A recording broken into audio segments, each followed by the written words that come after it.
ದೊಡ್ಮನೆಯಿಂದ ಹೊರಬಂದಿರುವ ಚೈತ್ರ ಕುಂದಾಪುರ ಅವರು ತಮಗಾದ ಅನುಭವಗಳ ಬಗ್ಗೆ ಮಾತನಾಡಿದ್ದಾರೆ. ಬಿಗ್ ಬಾಸ್ ಮನೆಯಲ್ಲಿ ತಾನು ಯಾವ ರೀತಿ ಆರೋಗ್ಯ ಸಮಸ್ಯೆಗಳನ್ನ ಎದುರಿಸಿದೆ ಅಂತ ತಿಳಿಸಿದ್ದಾರೆ. ನಾನು ಡಾಕ್ಟರ್ ಎದುರಿಗೆ ವಾಂತಿ ಮಾಡಿದ್ದೀನಿ. ಡಾಕ್ಟರ್ ಎದುರಿಗೆ ನನಗೆ ಆರೋಗ್ಯ ಸಮಸ್ಯೆ ಕೂಡ ಬಂದಿತ್ತು. ನನ್ನ UTI ರಿಪೋರ್ಟ್ಗಳೇ ಇದಕ್ಕೆ ಸಾಕ್ಷಿಯಾಗಿವೆ. ನನಗೆ PCOD ಸಮಸ್ಯೆ ಇತ್ತು ಎಂದು ಅವರು ಹೇಳಿದ್ದಾರೆ. ಕಳಪೆ ಪಡೆದು ಜೈಲಿಗೆ ಹೋದಾಗ ಹೆಣ್ಣು ಮಕ್ಕಳಿಗೆ ಹೆಚ್ಚಿನ ಸಮಸ್ಯೆ ಆಗುತ್ತೆ.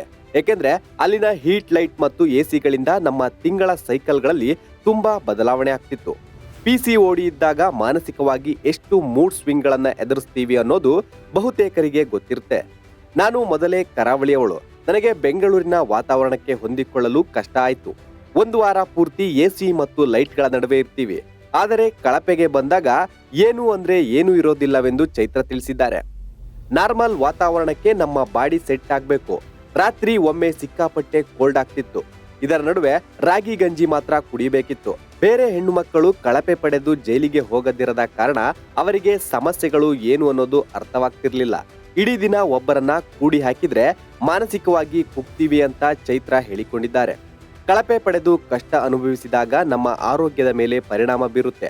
ಒಂದು ಸಲ ಕಳಪೆ ಪಡೆದ ಭವ್ಯಗೌಡ ತುಂಬಾ ಬೇಸರದಲ್ಲಿದ್ಲು. ಆಕೆಗೆ ಇಡೀ ಮನೆ ಸಪೋರ್ಟ್ ಇದ್ರೂ ಸಹ ಚೇತರಿಸಿಕೊಳ್ಳಲು ಸಮಯ ತೆಗೆದುಕೊಂಡ್ಲು ಅಂತ ಚೈತ್ರ ಕುಂದಾಪುರ ತಿಳಿಸಿದ್ದಾರೆ.